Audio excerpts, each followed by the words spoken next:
most consumers are going to go with the agent or the product that they see the most value. So as long as you can demonstrate value, and talking about, standard commissions, here for years and years, you made more as a listing agent. That was typically you could charge more. But we have one of our top producers, he continuously charges about 7%, and then offers a 2.8% co-op, but he provides so much value in his marketing.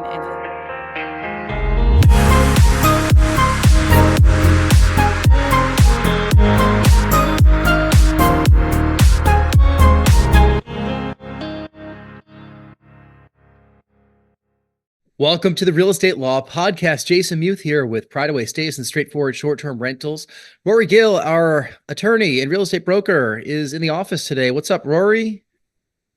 Not much. I'm excited about today because we're going to take a deep dive into how you can operate your brokerage business better, particularly if you're in real estate as an agent or as a broker. This is the episode to listen to because we're going to be talking about some ways that the industry is not working well, and ways that you can rise above it and strengthen your own practice. I love this topic. We heard from our guest, who we're introducing in a second, and she messaged us and said, I want to come on and discuss the brokens in our industry. And I was like, that is a great topic. Like, there's a lot of stuff, I think, that, a lot of real estate agents and people that are connected to the real estate business would do differently. And they see it around them. And, we're not going to solve everything on this one episode, but we're definitely going to dig into it. I'd like to welcome Amy Terry to the podcast. Amy comes to us from just outside Denver, Colorado. And she is your real estate broker yourself, right? I am, yes. Yeah. You're with 8Z. Did I get that right? 8Z. Yes. Real Estate. Where'd that name come from? Yeah, I was going to say that. So we started the brokerage in 2009. We are Colorado-based, homegrown. We will never expand outside of Colorado. And all the zip codes in Colorado start with the number 8. I knew there was a reason. That made all the sense in the world. That's great. Yeah. Well, Amy, that's incredibly clever. Thank you so much for reaching out to us, and thank you for being a guest on our podcast, and welcome. Thank you. I'm excited to be here and have this conversation. Okay. So what is broken? Let's start right there. Like, you've been in the business for how many years? 20. 20. And you've seen a lot in those 20 years. Okay. So 20 years. All right, let's go back 20 years from now. Like, we're recording this in 2024. At the time, I don't even know what your schooling was. I was out of college. I had just purchased my first condo that I lived in Boston, right? Yeah. Rates were 5.5% back then, and I was happy to get my rate. I stayed in that condo for 10 years. Then we upgraded in 2013. Then we started buying real estate investment properties afterward. And all that time, those 20 years, you saw a market that was pretty consistent. Then you saw things go crazy in Denver, is what I'm guessing. You've probably seen some ups and downs. Yes. So let's start there. Like, what? Yeah. So at that time, if I go way back to starting in administrative, I started at 16 in high school. Wow. I worked the front desk at our local Remax. And then in college, I worked as an assistant for a successful broker and then got my license right out of college. I saw a few good years, and then we saw the crash of 2008. And I think we all learned a lot of lessons from what was broken in the mortgage industry at the time. Yeah. That's actually, we started the brokerage in 2009. And really our main driver was to raise the level of professionalism. We felt like there's a lot of brokens for consumers and there's a lot of brokens for agents. And we felt like starting our own brokerage was the best way to kind of address some of those. I would say the biggest broken for consumers is transparency, which is one of our core values. And we're definitely seeing that come to light in the last year with the lawsuits that are happening. So I think being really clear with consumers of what's happening in the process, how everyone's being compensated. I just think there's a lot of skimming over things with consumers. And I think honestly, there's a lot of agents that don't even know the contract. So they're not explaining things. They're just kind of especially with e-contracts, that was a whole game changer when you just email it and people sign it and you're like, all right, we're good to go. Let me throw it to Rory for a second with that, because we've had lots of discussions about this ourselves. And, as a I'm the non-attorney on this podcast. It's so funny. Everyone thinks I'm an attorney. Rory's the attorney. He's the attorney. He's the broker. And I'm the consumer. I follow up with what's happening in the industry, but there are people out there that have no idea what these lawsuits are. That you guys are living this every day. Rory, can you explain what the lawsuits are that Amy is referring to, and what some of the repercussions are going to be as a result of these lawsuits? Yeah, and so it it's amazing to me how few real estate agents are aware of this or aware in any meaningful detail about the lawsuits, because the way the settlements go and the judgments are going, it stands to really reform the entire real estate business. But the Department of Justice brought a series of lawsuits against realtor associations and some large franchises, saying that the whole system is really a conspiracy to keep up real estate commissions, in large part because the sellers' agents, the sellers' brokerages, are paying the buyer's agents. Now, in a lot of ways, that's not nefarious at all. In fact, that's really facilitates the transaction and allows for a lot of buyers to have agents in the first place. But the problem is, as an industry practice, how the fees were going it wasn't clear to customers. It wasn't, as Terry said, it wasn't transparent to the end consumer as to how they were getting paid and how they were paying for these services. Mm-hmm. But with the system goes, the Realtor Association basically mandated that listing agents pay buyer agents when they put up a listing in the multiple listing service. Every MLS was a little bit different in how that functioned in practice, but that was the crux of the lawsuit that they were going that was going against it. In truth, it doesn't change a ton of how real estate agents should have been operating, but it really is going to force a lot of those brokerages who are hiding the ball from their consumers. It's going to force them to change their ways. Amy, what are you seeing with your peers in Colorado, in light of these lawsuits?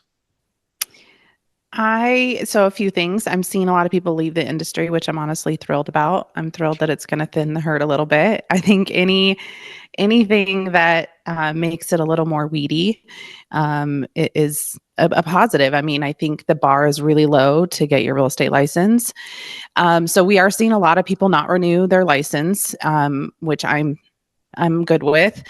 And initially there was a lot of panic with my agents. But at least in Colorado, we had the conversation. I said, look, there's never been a requirement to offer a specific co-op. And we've all survived, and we've all been through the discount brokerages that are offering $1,000 co-op. We've all been through open door cash offers, Zillow offers. The reality is consumers want an agent and they want guidance through the process.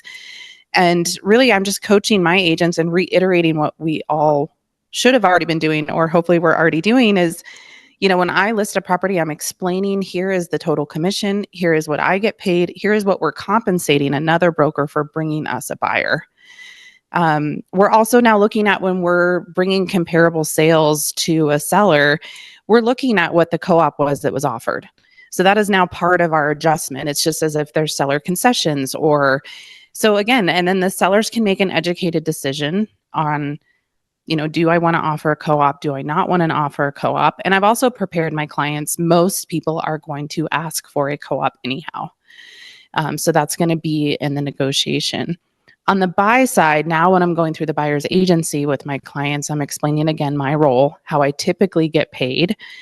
And I'm putting in a clause that gives me permission to negotiate my commission in the contract.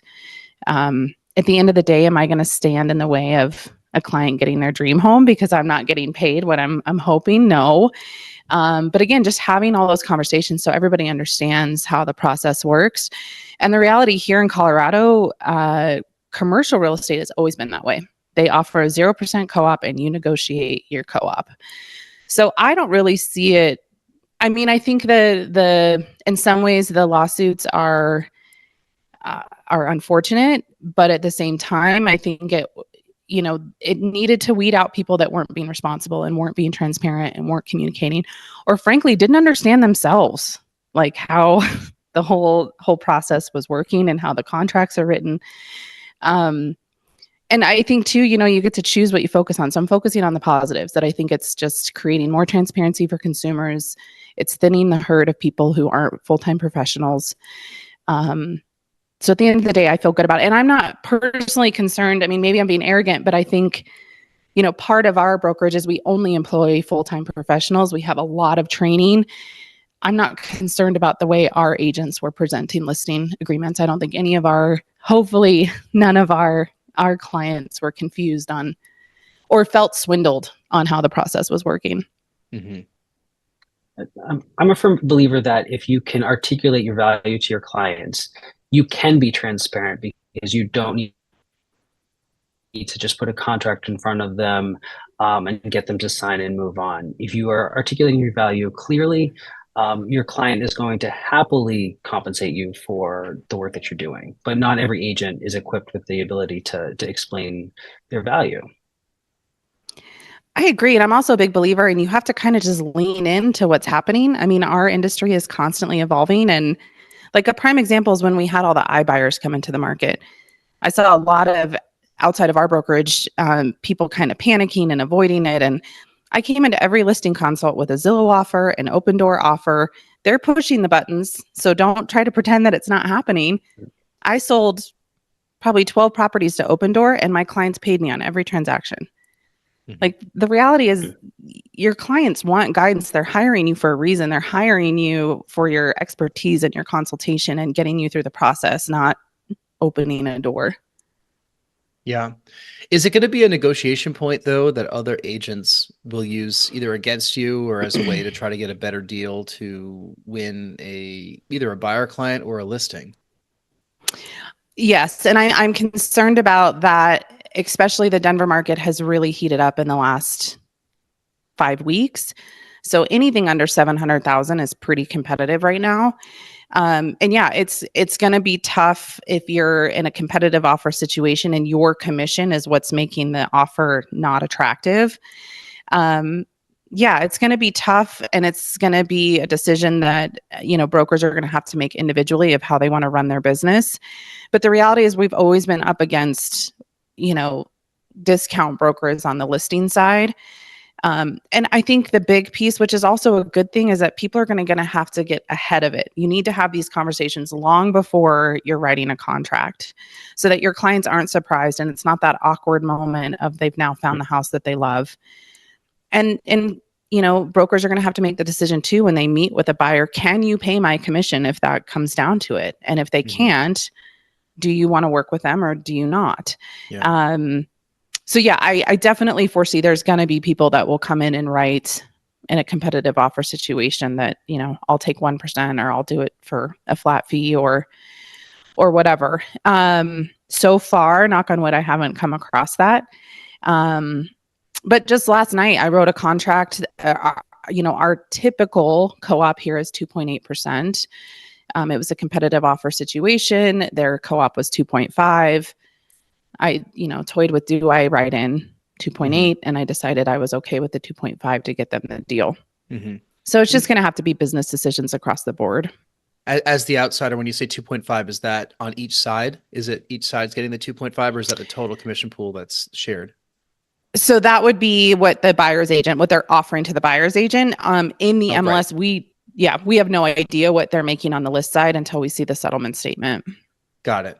Yeah. Historically over the years in the greater Boston area where we are, it was whatever, 6% or 3% on each side. And then it went down to 4% with 2% on each side. But it was, usually the expectation is that it was equivalent on both sides. Am I saying that right, Rory? Or am I making that up? I mean, it was pretty common to have it be even on both sides of the transaction. But there's no rule saying that it has to be that way. Yeah. I think that's, another part of the lawsuit is the idea that the industry kind of settled into these customs where the compensation became something, whereas what the DOJ is trying to do is to get all of this to become a little bit more negotiable in a case-by-case situation. Yeah. The tricky part is oftentimes if you are negotiating a property, an offer comes in, the list price is higher in many situations, not always. I mean, we just went through a situation where there's lots of, accelerator clauses and way above asking offers. But if that's not happening right now, that delta, that difference between the ask price and the offer price could basically be equivalent to the commission that an agent's gonna earn. So it's easy for a buyer or someone to be like, well, if you waive your commission, I could just get the deal done. I mean, that's an awkward conversation, right, Amy? Mm-hmm. Mm-hmm. It is. And that's where, as Rory was saying, you have to, as an agent, be able to demonstrate your value. And I had a couple I met with a few weeks ago about a listing consult. They called me this morning and they said, we have another agent that's willing to list for 1%. And I said, that's wonderful. Yeah. I'm not. Yeah. And that's okay. Sometimes you're going to lose deals. And, the majority of, there's this whole, I don't know the numbers of percentages, but there's a certain percentage of people that are always going to go with the least expensive or least expensive. And then there's a small percentage that will always go with the most expensive. Most consumers are going to go with the agent or the product that they see the most value. Mm-hmm. So as long as you can demonstrate value, and talking about, standard commissions, here for years and years, you made more as a listing agent. That was typically you could charge more. But we have one of our top producers, he continuously charges about 7%, and then offers a 2.8% co-op, but he provides so much value in his marketing, in his listing prep. He handles everything. I mean, handyman, cleaners, staging, photography, hand him the keys and he will get it ready. And he consistently does that. And those are the clients that he chooses to work with. That is his target client, is the busy executive who's willing to pay for the convenience of not having to handle anything. So I think you got to find your niche. You've got to find your value. And if you're not sure that you bring enough value, there's no way you're going to be able to demonstrate that to clients. So if you really don't think you're worth whatever you're charging, you better make changes, whether that's mindset or what you're providing or your education or experience or quality of vendors or whatever. You've got to bridge that gap or you're going to run into a lot of tough conversations. Mm-hmm. Yeah, selling that value is important with any industry. Retail, restaurants, like, a service provider, a lot of times it could look like it's the same price. And a lot of times people aren't going to negotiate price with a restaurant or a plumber. They're just going to pay it. They could, bid one plumber against another and figure out which one they want to work with. And a lot of times some will work with the cheapest and some will work with the one that they have the best rapport with, who's going to be in their house fixing their property. And that person has shown them what they're going to do that makes it worth the price that they're charging. And now it's the same thing on the real estate side, right? I mean, you're right. You both have said it's been the same way for so long. I think that consumers are going to have to be retrained on the value side, because those consumers that don't hear the differences in value, they're going to race to the bottom. They're going to be whoever's the cheapest. But to your colleague that's charging a 7%, to get a property already, my presumption is that he is, he's charging higher because he's doing the cleaning, he's doing the handyman stuff. He's probably not charging that back to the client. Like, that all comes out of that pool of commission. The reason it's higher is because just give me the keys, get it sold, and then on we go. And hey, some of that's going to get paid out to handymen and painters and digital marketing companies and printers, and some of it will go into your pocket. How efficient can you be with that money, right? And I kind of I use I hate to make the comparison to like car salesmen, but it's the same idea of like trading in your car versus selling your car yourself and getting it detailed and taking the time to show. And, it's like, how much of that do you want someone else to handle? And how much of that do you want to handle yourself? I've also learned over the years, the clients that nickel and dime you at the time of listing tend to be difficult the entire transaction. And tend to kind of be energy suckers. So, and I'm fortunate, I'm at the point of my career that I'm okay walking away. When I first started, I was super hungry and you take what you can get. But now I feel good walking away when they don't see my value. And I just don't think it's going to be a great working relationship. Yeah. From my perspective as a short-term rental investor, I understand that when people lead that conversation with, can I get a discount? Those are the people I don't really want to have staying there, frankly. You know, a lot of times, even if you bend and give them the discount, they don't book anyway. Or you're begrudgingly doing it. I've done it before, and like I kind of regret sometimes like spending a special offer out to people where they're then gonna question the special offer. It's like, just screw off. Like, I'll find somebody else. Like, I don't need you to Hmm. stay there. I'd rather it be Yeah. vacant, or I'd rather find a different occupant, right? Who is gonna Yeah. pay the price I'm asking for. And frankly, the rates that I charge, they build in, it's based on consumer demand of the market, on what date, and I'll build in discounts if I want to on the price. But if you're going to ask for additional discounts on top of that, like, I don't know if I really want you in our property. Like, you're right. Those are the people that are going to complain from the start. On the flip side, I will share a story that's always stuck with me. It was, gosh, probably, I don't know, 10 years ago now. And luckily, I'd just come off this big ninja training and I was all jazzed about my process. But I met with a couple and it was my first like really high-end luxury property. And God, he just really drilled me about my commission. And I held strong. And I think it was just perfect timing. I'd come off of this training and they were interviewing 3 agents. And I walked out of there and I was like, I'm not going to get it.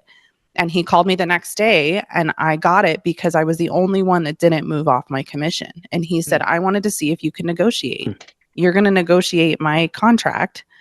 I wanted to see if you could hold strong. So that's the flip side of it. Sometimes you don't get it because people want the less expensive option, but sometimes people see the value in that. And I kind of throw that out there sometimes, if an agent's that quick to give up their own money, how quick do you think they're going to be to give up yours? Yeah. And I think that's a little thing for sellers to think about as well. Whatever we all do with our time, there's always little tests that are out there. We all throw those little tests out to people just to see if they pass the test. They don't even know they're being tested, right? I do the same thing all the time. Like I just did it actually with somebody that wanted to come on the podcast. And, like we hear from a lot of folks, and it's a very it's either a podcast booking agency that's pretty buttoned up, or it's a VA, where they clearly wrote something in Chat GPT and sent it to me. Hello, sirs. We love your podcast. Including these, blah, blah, blah. It didn't feel like real.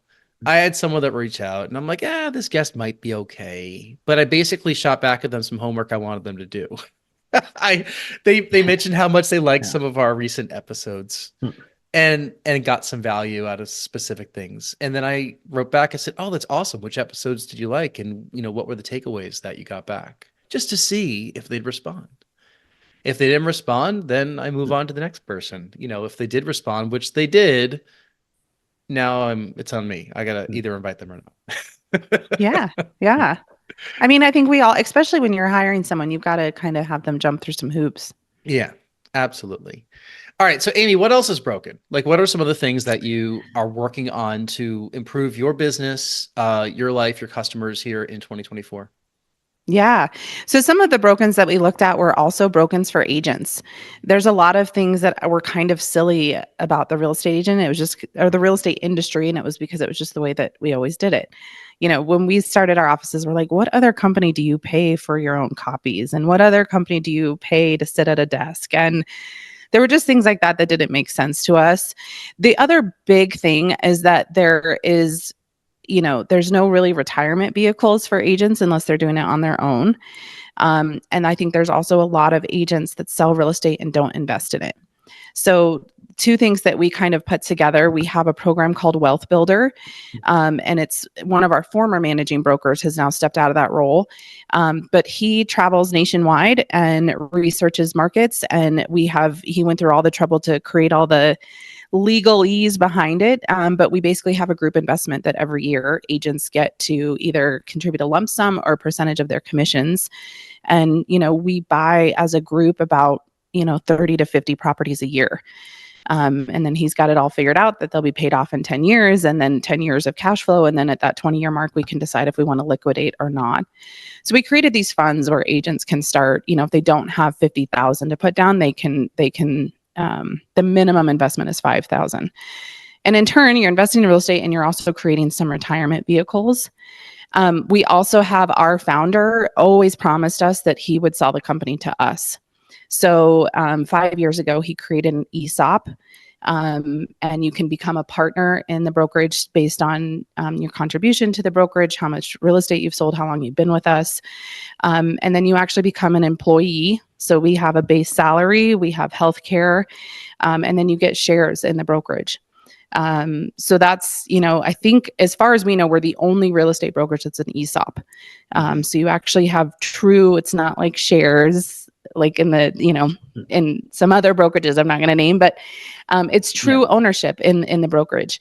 So providing that, a small salary, the healthcare, again, a retirement vehicle. And we feel like if you take care of your people, they'll take care of you. It's definitely fostered some loyalty to the brokerage. So those were some big things that we thought was really broken in the industry for agents. Wow, that's fascinating. Rory, I haven't really heard of brokerages doing things like that. Have you? At least not in an earnest fashion. I know what you're alluding to there with a couple other stock in pyramid plans that are out there, and those don't, in my opinion, help further in any real sense agents' retirement plans. Yeah. But putting that fund together, so if you want out though, you'd have to resell back to the rest of the owners, or you're locked in for the duration of that investment. You can sell at a certain point if you need to. And I'll be honest, I don't know the details of how they do evaluation or anything like that. But yeah, if you needed your money back out, you can get it out. I've asked, because I'm on the other end of it, where I'm like, well, what if in 20 years we don't want to sell it and we just want to keep getting the rental income? And he said, well, we can reconfigure the fund at that point and buy out the people that want their cash, and then the people that want to leave it in can leave it in. It also can be passed down through inheritance. So if you wanted to keep the funds in there, which, I don't have plans to sell any real estate I've ever bought. I mean, my goal is to keep every property I ever owned. And that's sort of when I was, I bought my first place at 22, and then I've just kept and upgraded and kept and upgraded, and then was able to start actually outright investing. But that was the best thing I ever did. And I was so grateful to my parents that they were like, keep as much as you can. Like if we had kept the one property from our 20s, we would be so thrilled. Well, are your investments in Colorado? So I'm going to have to talk to you offline. I have I have a bunch of long-term rentals in Colorado. I have one short-term in Scottsdale, and it is by far the most profitable property I own. So now I'm in this place of like, do I 1031 some of these into more short-term rentals, or do I just pull out the equity and buy some more short-term? I bought it thinking if it breaks even, it'll be great to have a retirement home in Scottsdale, but it is by far the most profitable thing I own. Wow. Good for you. Well, you know what? It's a good problem to have, to figure out like the better of, two good ideas or good options. Yeah. I feel very fortunate. Yeah. But you touched upon something about buying real estate and just holding it and sticking with it and waiting. And as time goes on, it becomes a better and better investment, as it appreciates. I mean, like as you pay down your mortgage, as you find tenants to pay for all your bills for you and all the tax benefits. I mean, like this is why people invest in real estate. And, all agents don't, but they should. Right. So, I mean, you're putting your money where your mouth is. And Rory and I have talked about this in this podcast before, right? I mean, there's a lot of agents out there, and not everyone can afford to buy investments if you're just starting out. But, wouldn't you want to work with somebody that actually has a couple multiple income streams on the side that are related to real estate, talks the talk, doesn't just sell properties, but also understands the other side of it? Because working with investors can be a very profitable way to make a living in real estate, right, Amy? It is. And the other piece, like I really coach my team, and I hope, again, this is probably another broken, I hope every agent is walking into a listing consult. I'm bringing in what they could rent the house for, what their equity position is. How do we pull out that equity to buy you a new home and keep this as a rental? I mean, my goal is to have our clients for life and to help create generational wealth for them. And a lot of times I meet with people and they're like, no, we don't have the stomach for it. We have no desire to have a rental. But I never want clients later to be like, why didn't we even talk about that? And for some people, you just see they just light up like, we never thought about doing that, because they don't realize, they're like, well, we need the money for a down payment. I'm like, well, let's look at all the numbers. Can you cover a second with a rent payment? And then you can buy a new house. That's where I love working with move-up buyers, because I love having that conversation. and seeing, especially people that have like 2.5% interest rates, like don't sell that house, Right. like rent it and let's help you move on. So that's something I coach with my team. And frankly, I don't think there's a lot of agents that are going and talking themselves out of listings because they're thinking short term of like, where's my next deal versus helping this client become wealthy. And then and the second I remember meeting with, they were a random referral, they were strangers. And he was like, wait, you're talking yourself out of selling this house. And I was like, well, my goal is to make you rich. It's not to sell this one house, but those people will be clients for life.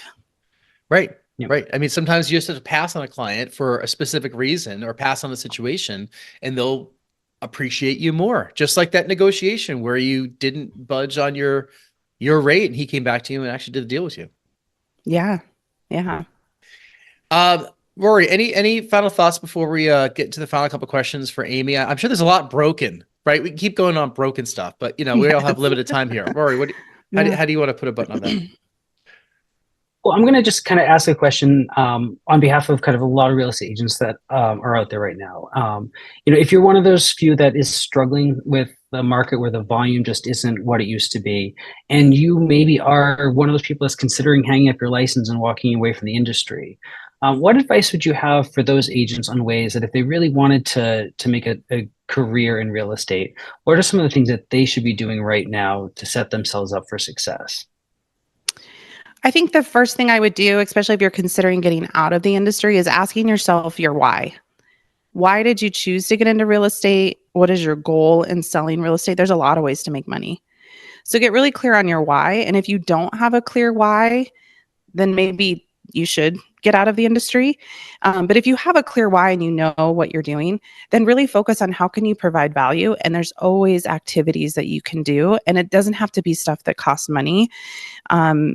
And it's simple things like I remember during the pandemic, there was, months there where we couldn't do anything. I went through and wrote Google reviews for every business I've ever worked with. You're just getting your name out there. I'm a big believer. I don't know if you guys have ever written The Go-Giver. It's a great book if you haven't read that, but it's having the mentality of like, how do I provide value? And I also think a big piece, I'm big into meditation and energy and what you focus on expands. Are you a good agent? Are you really that you're the person for the job? Would you hire you? And if you wouldn't, again, what needs to shift? What education do you need? What training do you need? What experience do you need? It just, my agents that are struggling, it's like, just get busy, do some activity, go preview listings, do open houses, work in a local coffee shop and actually get out of your comfort zone and talk to some people. There's always deals to be done. And I think unfortunately a lot of people, and frankly, in 2020, 21, you could sit back and stuff would just kind of fall in your lap. Those days are gone. So you can't just sit in the office and expect stuff to show up. So you got to make stuff happen. You got to make connections. And I think the best thing you can do is have this mentality of like, what can I provide for other people, and trust that the business will come from that. Yeah, that's amazing advice. The Google review thing is so valuable to people that are looking to build their online presence. But, if you find yourself sitting around twiddling your thumbs, waiting for the phone to ring, go find something else to do to add value to other people and the people that build your network up, change your environment, right? These are great suggestions. And you said something in that most in those talking points right there about starting with your why, like, why do you do this in the first place? That's really where it comes down to. That's the starting point for every discussion with what career you want to get into, why you want to invest in something, like, is it a family reason? Is it your personal family? Is it your parents where that needs some care? Is it you want to have this life goal? Figure out your why before you run down any road, because you might run down a road without knowing the why. And then you're like, why am I even here? Why am I doing this? Yeah. Yeah. Why don't we get to the final few questions just to wrap up our conversation and get to know you a little bit better, Amy? We ask these of all of our guests that come on the podcast. The first question, if you can get on stage and talk for half an hour about any subject in the world with zero preparation, what would that be? Oh, gosh. Well, two, I think I could talk about real estate. That's easy. I could do that. And then I think mindset and energy and mindfulness. That's something I'm really passionate about. And it's a big part of my life. And I know it's a big part of my success. So I could happily talk about that. There, I want to echo that there's so much on mindset out there that is worth listening to as well. And I think as I got older, deeper in my W-2 career, when I had that, it started to ring more true for me. Like maybe when you're in your 20s and your early 30s and you're figuring out your life and your friends and you're just going, right? You just go. You don't think, you just go, right? But then you kind of turn a page in your 30s, early 40s, where you're like, why am I even doing this in the first place? Then the mindset stuff really kicks in. I wish I found it a little bit earlier, frankly. I think we all do, but I think it's an important step. If you're listening to this and you're younger, just think when you're 40, like, what do you want to be doing? Think about and make changes now. I wish it was something that we talked about in school. Yeah.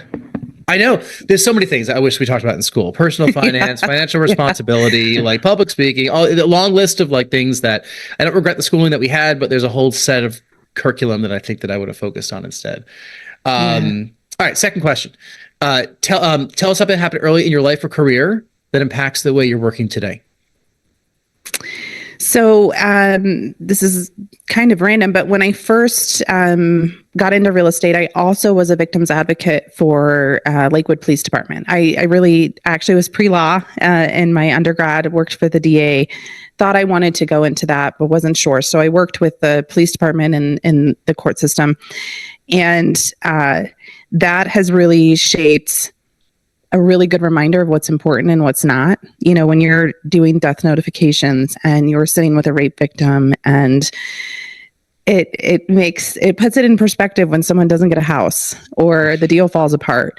So that's something my team always kind of like, you never get your feathers ruffled. And I was like, because none of this is the worst day of your life, right? Right. So that was, it wasn't why I was doing it at the time, but that set me up for life of, what really is important, what's worth kind of you really shouldn't let anything ruin your day, but like what's an emergency and what's not. That gave me a really good perspective on what's important in life. What do we say to Cecily? Cecily's our almost 5-year-old. Rory, we say, is this a big deal? What is it? Is it a big problem, a little problem, or a no problem? Yeah. I love that. Because, she'll like... And most things are a little problem or no problem if you think about it. Right. Yeah. Right. But do you have kids, or do you have Amy? I don't. No. So, all right. So if you've been around kids, they totally are little terrorists, right? And they take advantage of their parents all the time. I mean, the amount of times that she'll bark orders at us from the couch that can easily be solved by reaching onto the table or onto the floor, innumerable. Okay. So when the problems come up, we've started to ask like what level of seriousness is this problem, just to give her the perspective on kind of what the reaction would be if it's a no problem. Because sometimes she'll like spill something, like she spills chocolate milk, whatever it is, and we'll look where she spilled it and it's not a problem at all. But she'll be like, oh my God, I spilled this. All right, that's a no problem. Don't worry, we'll clean it up. On we go. But yeah. Well, with my agents, I when they're in a panic about something, I like are you going to remember this in 5 years? Wow, and if the answer is no, then I'm like, let's not spend more than 5 minutes on it. Yeah. It is what it is. If it's something that you're truly going to remember in 5 years, then let's really dig into this and how do we fix it? But most of the time it's stuff that you're not going to remember in 6 months. Right. I mean, I don't even know what I had breakfast today. So, Yeah. Final question. Tell us something you're listening to or watching or reading these days. Oh, geez. So I actually, I started reading all of Ryan Serhant's books, and I was a little, I think I had kind of written him off because of $1 Million Listing and being on Bravo, that he probably wasn't a real person. Yeah. So I just finished Sell It Like Serhant, and I was actually really impressed with the information that was in there. It was really tangible advice for building a business. I'm now listening to Brand It Like Serhant, which I will say is a lot of repeat information from the first one. But I was pleasantly surprised. I actually recommended that my team read it. It's kind of we're big. I don't know if you guys are familiar with Larry Kindle and ninja selling, but we're a big ninja selling company. His stuff is kind of a modern version of that. It's the same principles, but in a more modern way of operating your business. Yeah, and I'll have to check out Ryan Serhant's book. A lot of those books, probably could have gotten summarized in a 5-page essay, but they just give the same examples over and over and over. And the examples are good. Like, it's good to hear how situations came up and caused the chapter heading, right? But you bring up a good point about an influencer. I mean, like, he's on TV, he's all over the internet. Sometimes you don't think it's real, but there's realness behind him, right? Some people, they're not real. Yeah. There's realness behind and him. I will say too, I listened to the audiobook, which might be a better, I mean, he was an actor, so he reads it and it's interesting. We're in our car all the time. We're appointment to appointment. So it's I think that's a good audio book when you're running around. Yeah. Amy, thank you for sharing what's broken in this business. If people want to reach out to you, we certainly will put all these links in the show notes, but what's the easiest way to get hold of you? I mean, honestly, old school email or Instagram. I'm most active on Instagram. But yeah, both of those are easy to contact me. Email is old school. Like, come on. I'm thinking like, well, I mean, I feel like people are always like, go to my website and register. And I'm like, you could just send me an email and I'll answer. Fill out my form. You'll be in my email cadence. Download my top 10 things for this. Yes. Yeah. Okay. Yeah. Old school email to reach out to Amy.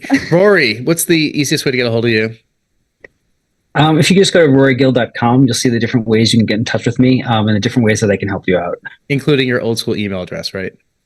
Including my old school email. That's really where a lot of that's going to route to, but it's just a nice glossy finish on top of the email.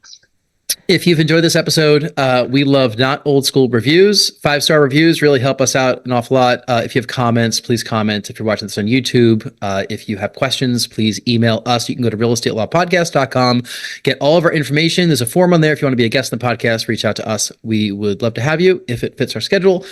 Amy, it's been a pleasure. Thank you so much. I really appreciate the time today and wish you the best with changing the industry.